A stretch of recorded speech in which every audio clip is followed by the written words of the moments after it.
जैसे आपको पता ही है कि हमने पिछले वीडियो में एक सांप पकड़ा था जिसका नाम था रसल वाइपर, जिसको पकड़ते ही हम घर आते हैं और घर आने के बाद हमें वापस से कॉल आता है कि गांव रेवली देवली में एक घर के अंदर सांप घुस गया है। तो फिर क्या था, जैसे हमने गाड़ी उठाई और हम चल दी। तकरीबन रात के 11 बज चुके थे। इतनी नाइट को बाइक से जाना ठीक नहीं था। हमारे भाई रूपलाल जी ने वहाँ कार से जाने का फैसला किया, जो कि समय और स्थिति को देखकर बिल्कुल सही किया, जिससे कि हम समय पर पहुंच गए। गाँव के अंदर एंटर होते ही हम पहुंच गए वहाँ जहाँ पर सांप रेस्क्यू का कॉल आया था।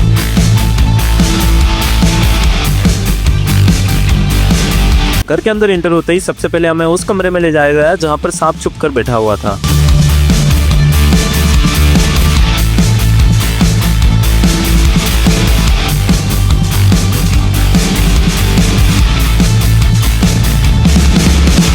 घर के अंदर इतनी भीड़ थी मानो जैसे कि मैं किसी बर्थडे पार्टी या कोई एनिवर्सरी का केक काटने के लिए आया हूँ। कोई तो सांप को अपना दादाजी समझ के प्रणाम भी कर रहा था। सांप कमरे के अंदर एक कोने में छोटे से बिल के अंदर छुपा हुआ, जिसे पकड़ने के लिए बाहर निकालना बहुत जरूरी था। हम जिस घर में सांप पकड़ने गए उस घर में के साथ खुशी का माहौल था, मानो कि जैसे कि उनकी लॉटरी लग गई हो। कोई कमरे की टान पर चढ़ा हुआ था।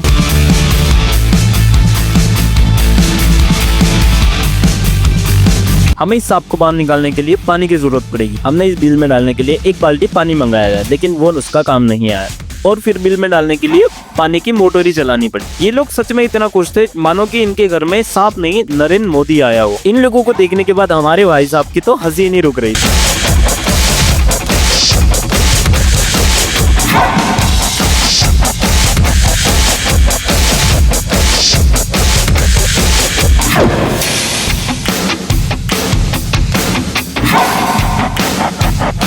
जैसे बिल में पानी जाना स्टार्ट हुआ, सांप अपने बिल से बाहर आ गया और सांप को देखते ही हमारे भाई साहब ने पता लगा लिया था कि सांप बिल्कुल भी जहरीला नहीं है, जिससे कि उसे आसानी से पकड़ा जा सके।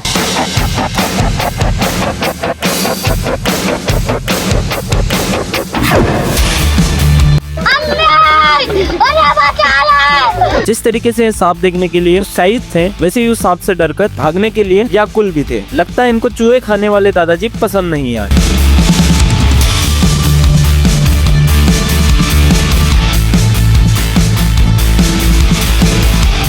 सांप को बाहर लाने के बाद हमारा सबसे पहला काम यही होता है कि अगर सांप जहरीला हो तो भी लोगों को सचेत करना, और अगर जहरीला नहीं है तो भी लोगों को सजेस्ट करना।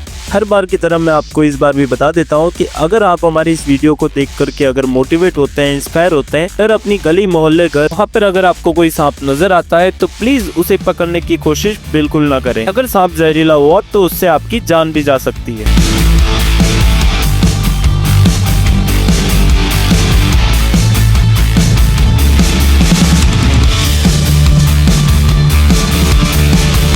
भाई साहब रूपलाल जी पाटीदार ने सांप की पूरी इन्फॉर्मेशन लोगों को बताई। बिल्कुल भी जहरीला नहीं है और ये अगर बाइट भी कर लेता है तो आपको डॉक्टर के पास जाने की भी जरूरत नहीं पड़ेगी। यहाँ तक कि उन्होंने खुद ये कहा कि अगर ये सांप आप बोलो तो मैं इसको अपने हाथों पर कटवा कर भी देख सकता हूँ। इस सांप को अपने यहाँ चंपानाग कहा जाता है।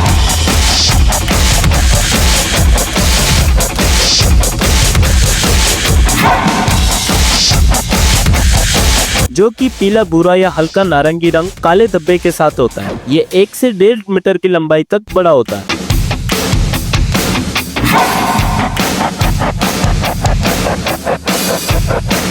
ये तेज और फुर्तीला होता है, लेकिन इंसानों को कोई भी नुकसान नहीं पहुंचाता है।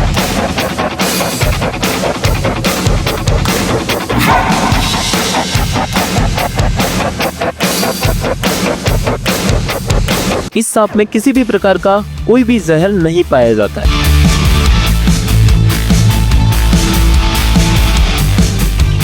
ये सांप चूहे, चिपकली और छोटे जीवों का शिकार करता है। इस सांप की पूरी इन्फॉर्मेशन देने के बाद हम इस सांप को एक सेफली जगह छोड़ देंगे जहां इस सांप को इंसानों से भी खतरा ना हो और इंसानों को इससे खतरा ना हो।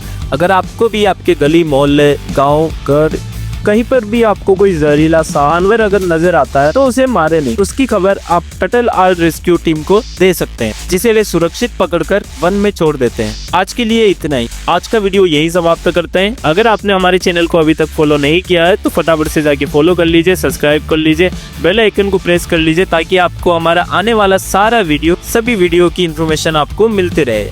Thank you so much, Tuttle art rescue team.